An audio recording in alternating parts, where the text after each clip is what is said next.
사이로 들어가는 길잡이 두 번째로서 출애굽과 광야 유랑 시절에 대해서 살펴보겠습니다.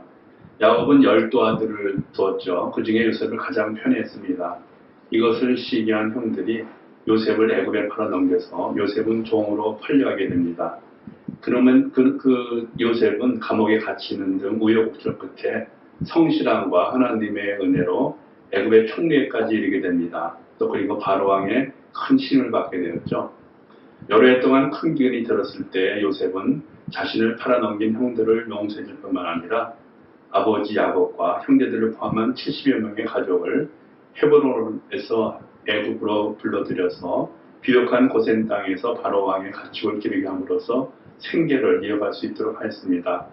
그러나 요셉이 죽고 또 새로운 바로왕이 세워짐으로써 상황이 바뀌게 됩니다. 이스라엘 사람들은 노예 생활을 하게 되었는데 이스라엘 백성은 고통을 견디지 못하고 하나님께 부르짖었고 또 하나님은 모세를 세워서 430년간의 종살이에서 해방시켜 주시기 위해 애굽으로부터 탈출을 하게 하십니다. 이것이 바로 출애굽 사건입니다. 종살이에서 탈출을 하는 그 면을 좀 살펴보겠습니다. 요셉을 알지 못하는 새로운 왕이 세워졌을 적에 그 생산력, 번식력이 왕성한 이스라엘 백성의 인구가 무섭게 불어나게 됩니다. 고센 땅으로 이주할 당시의 수도에는 75명이었는데 200만 명으로 숫자가 늘어납니다. 또 강해지는 것의 위협을 느낀 그 바로왕은 그들을 혹독하게 부리고 괴롭게 할 뿐만 아니라 또 애를 낳아서 아들이면 모두 강물에 던져서 죽이도록 산파에게 명령을 합니다. 백성들은 고된 노동으로 탄식하며 하나님께 부르짖었고 하나님은 아브라함과 이삭과 야곱에게 세우신 언약을 기억하시고 그들을 구출하시기 위해서 모세와 그의 형 아론을 지도자로 부르시고 바로왕 앞에 보내십니다. 그러나 바로왕은 마음이 강팍해져서 그들을 놓아주지 않았고 결국 하나님께서는 10가지 재앙으로서 바로를 항복시키십니다. 그 10가지 재앙은 애굽의 우상들은 아무것도 아니고 여호와 하나님만이 살아계시며 유일한 구원자이심을 보이시는 그런 건데, 첫 번째로 그 나일강을 피로 변하게 하는 그런 재앙을 주십니다. 나일강은 애굽 사람의 생명의 저길로서 숭배의 대상이었죠. 그 다음에 개구리 또 재앙을 주시는데 애굽 여인의 출산을 돕는 헤크트라는 신을 숭상했는데 개구리를 이렇게 신으로 숭상했었죠. 또 집안과 온 땅 가득하게 개구리가 넘침으로써 벼룩만 끼치는 존재가 되는 또 그런 것을 보게 됩니다.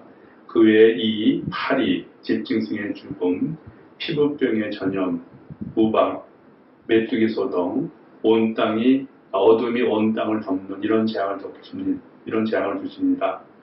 아홉 번째로 그 어둠이 온 땅을 덮는 재앙은 애굽 최고의 신인 태양신을 무력하게 한 것으로서 지척에 있는 사람도 볼 수 없을 정도로 흑암이 온 땅을 덮었지만은 이스라엘 자손이 거하는 곳에는 광명이 있었습니다. 그리고 10번째, 그 바로의 맏아들을 비롯해서 모든 짐승의 맛배까지 죽이는 그런 재앙을 주는데 마지막 재앙은 사람의 생명까지도 앗아가는 결정적인 최후의 것으로서 애굽은 바로 왕을 신으로 섬겼는데 그 바로의 장자까지도 죽게 되죠. 그래서 그 죽음으로써 또 바로 왕이 신이 아님이 드러나게 됩니다. 이 자세한 거는 그 파워포인트로 보여드릴 수 있으니까 한번 참고하시기 바랍니다. 출애굽의 경로를 살펴보겠습니다. 하나님께서는 그 홍해를 건너가게 하시고 또 시내산으로 인도하시죠. 그 지도를 보시면은 어떤 경로로 시내산에 이르게 된 것을 보게 됩니다. 홍해를 건너게 하신 것은 이스라엘 백성이 홍해 바닥을 밟고 건너간 것인데, 즉 음부, 죽음에서 구원을 받아서 생명으로 인도함을 받는 사건으로 침례의 예표가 되는 그런 사건이죠. 그리고 시내산으로 인도하셨는데 하나님은 출애굽한 그 이스라엘을 바로 약속의 땅 가나안으로 인도하지 않으시고 고난의 길인 시내산으로 인도하십니다. 그 이유는 말씀, 그 율법을 주시고 하나님만을 예배하는 공동체로 훈련시키시기 위함이죠. 그 광야에서 돌보시는 하나님을 살펴보겠습니다. 첫째로 그 만나를 주시는 하나님. 만나라는 이름은 이스라엘 백성들이 아침에 일어나 땅 위에 있는 만나를 처음으로 보고 이게 무엇이냐 하고 이렇게 물었습니다. 그때 모세의 대답은 이것은 여호와께서 너에게 먹으라고 주신 양식이다 이렇게 대답했죠. 이게 바로 만나인데 이게 무엇이냐? 만나는 하늘의 양식이라고 성경에 표시되어 있습니다. 이 만나는 작고 둥글고 서리 같은 세미한 것으로 한글개혁 성경에는 갓씨, 공동 번역본에는 고수씨와 같다고 했습니다. 그럼 만나의 색깔은 성경에 보면은 진주라는 표현이 있는데 이런 것들에게 아이보리색 정도로 상상할 수 있겠죠. 만나는 모래알게 쌀가루 같은 것이었습니다. 만나를 갈고 또 찢고 삶기도 해서 과자를 만들었고 맛은 기름이나 꿀을 섞은 과자와 같다고 설명하고 있습니다. 밤에 이슬이 낼 때 만나도 내리고 우리는 아침마다 각기 식량대로 거두었고 해가 뜨겁게 쪼이면은 그것을 놓아버린다고 기록되어 있습니다. 그리고 그 광야에서 돌보신 하나님 보면은 불기둥과 구름 기둥으로 인도하신 하나님을 볼 수 있죠. 출애굽은 하나님이 장차 자기 백성을 죄에서 구속하기 위한 구속사적 사건으로 이스라엘 백성들이 하나님의 은혜로 애굽에서 나왔지만 가야 할 길은 멀고 험한 길이었습니다. 그들의 최종 목적지인 가나안에 들어갈 때까지 하나님의 보호가 계속 필요했었죠. 그들한테 나타난 구름 기둥은 그 이스라엘을 위해서 낮 동안 장애하는 햇빛을 막아주고 갈 길을 인도하는 하나님의 자기 백성의 보호 방법이셨습니다. 또 불기둥은 캄캄한 밤에 갈 길을 비춰주고 온갖 맹수들의 접근을 막는 하나님의 보호 방법이었죠. 그들이 통과해야 할 땅은 계속되는 광야 사막이었기 때문에 출애굽한 이스라엘 백성들에게는 사막과 광야에서 무엇보다 하나님의 인도하심이 절대적으로 필요했었죠.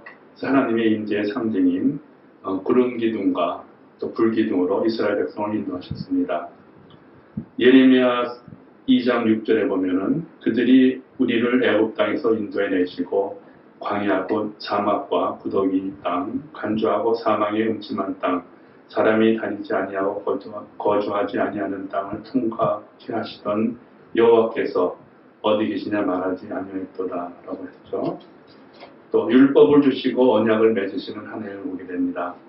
하나님은 시내산에 도착한 이스라엘 백성들에게 하나님의 율법을 주시고 1년 동안 신앙 훈련을 시키십니다.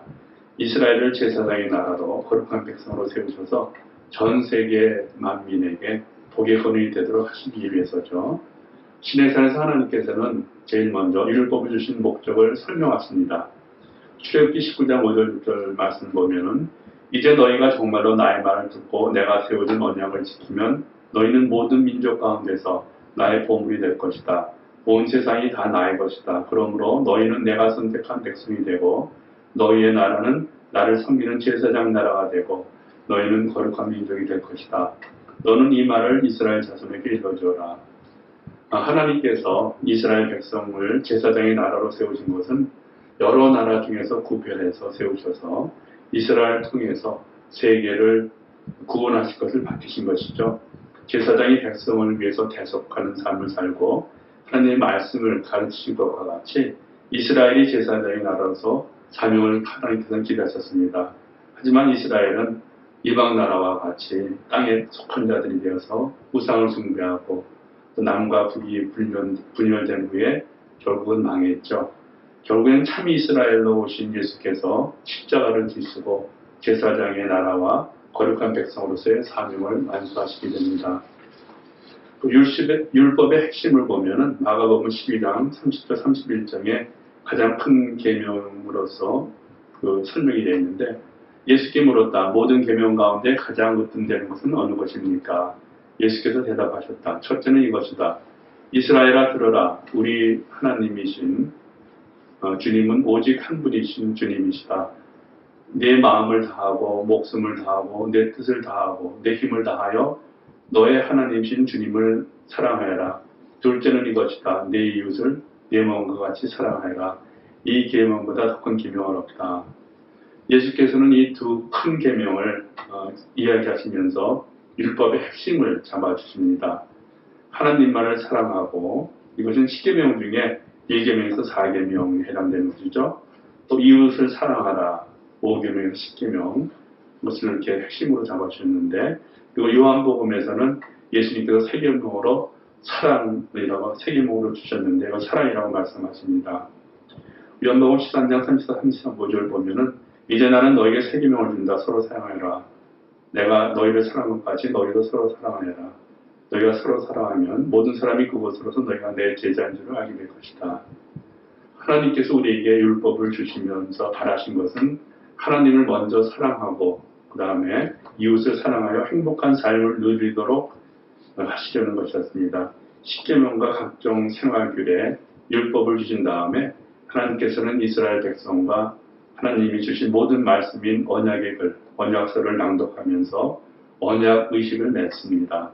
또 이스라엘 백성들은 번제와 화목제를 드림으로써 하나님께 헌신할 것과 하나님 앞에 피로서 나갈 예식을 치르게 됩니다. 그리고 가데스 바네아의 시험에 대해서 보겠습니다. 민수기 13장에 보면은 하나님께서 진노하시는 모습이 나오는데 그 40일 동안 가나안 땅을 정탐하고 돌아온 정탐꾼인데 그 12지파에서 그 지도자 한 명씩 세워서 정탐을 하였죠. 그 중에 10명은 그 가나안 땅에 살고 있는 거구의 네피림의 후손인 아낙타스를 보고 두려워했습니다. 그 어떻게 표현했냐면 우리는 도저히 그 백성들에게 쳐들어 올라가지 못합니다. 그 백성은 우리보다 더 강합니다. 이렇게 두려운 것을 보고했고 또 심지어 자기 이스라엘들을 메뚜기라고까지 표현했죠. 이 보고를 들은 이스라엘 자손들은 모세와 아론 하나님을 원망합니다. 원망한 것은 표현을 보면은 온 회중이 소리를 높여 아우성을 쳤다. 백성이 밤새도록 통곡하였다. 이렇게 원망을 하며 했습니다. 하나님께서 인도하시는 그 하나님을 믿지 못하는 이스라엘 백성에게 하나님께서는 벌을 주십니다.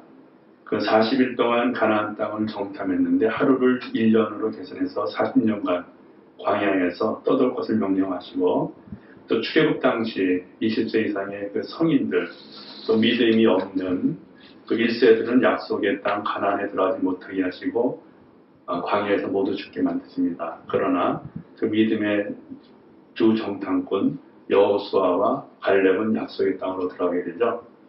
우리가 얻을 수 있는 교훈은 무엇인가 보겠습니다. 이스라엘 백성이 애굽에서 걱정 없이 평안히 살고 있었다면 그들은 결코 약속의 땅을 향해서 모험을 감수하지 않고 떠나지 않았을 것입니다. 그러나 하나님께서는 애굽의 바로 왕을 사용하셔서 이스라엘 민족이 결심하고 종살이에서 떠나 하나님의 약속을 받고 또한 그들을 통해서 온 세상 민족이 하나님을 알게 하시려는 섭리였다고 하십니다. 예수님이 영접하는 것은 어쩌면 이와 같이 모험을 시작하는 것, 또 광야의 험한 훈련이 들어간 것과 마찬가지로 어려운 선택일 수도 있습니다. 그렇지만 이 길만이 죄의 종에서 해방되는 길이고 영원한 생명과 영원한 약속을 보장받게 되는 길입니다. 네, 은혜로운 성경 공부하시기 바랍니다.